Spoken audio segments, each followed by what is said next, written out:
Hello hello সর্বজনীন শ্রী শ্রী কালী পুজো উপলক্ষে পাড়ার সকলকে জানানো যাচ্ছে যে আগামীকাল সন্ধ্যে 6 ঘটিকায় আমাদের পুজো মণ্ডপে এক বিচিত্র অনুষ্ঠানের দেখতে দেখতে কালী পুজো চলে এলো, আবার সেই পড়াশোনা আর স্কুল। আচ্ছা, আজ তো ভূত চতুর্দশী। পুজো মণ্ডপে সকলে উপস্থিত হবে। আচ্ছা, তাহলে শোনো, তোমায় একটা রাক্ষসের গল্প বলি। নরকাসুর নামে এক রাক্ষস ছিল, যে পৃথিবীতে মানুষের উপর অত্যাচার করত। সে একবার 16,000 গোপীকে বন্দি করে নেয়। গোপীরা তখন সকলে ভগবান শ্রীকৃষ্ণের কাছে তাদের সাহায্যের জন্য এবং রাক্ষসকে হত্যা করার জন্য প্রার্থনা করেছিল। তারপর কি হলো? দেখো, নরকাসুর স্বয়ং ব্রহ্মার কাছ থেকে বর পেয়েছিল। কি বর?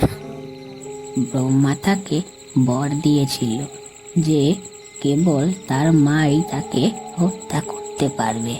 তাই ভগবান শ্রীকৃষ্ণ তার স্ত্রী সত্যভামা সহ সমস্ত গোপীদের উদ্ধার করতে চায়, কারণ সত্যভামা আগের জন্মে ছিলেন নরকাসুরের মা, ভূদেবী।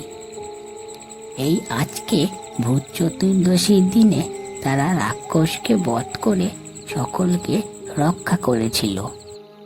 যা, গল্প এখানেই শেষ হয়ে গেল? আচ্ছা, আরো শোনো। আজকের দিনকে ভূত চতুর্দশী হিসেবে পালন করা হয়। বিশ্বাস করা হয় এই ভূত চতুর্দশীর রাতে মৃতদের আত্মা এই পৃথিবীতে নেমে আসে। পরিবারের 14 পূর্বপুরুষের আত্মা তাদের প্রিয়জনকে দেখতে আসে। এবার কি তাহলে ভূত আসবে?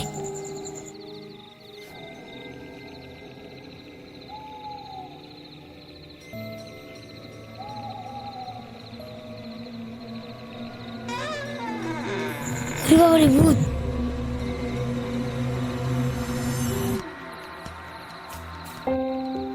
ঠাম্মা, তুমি?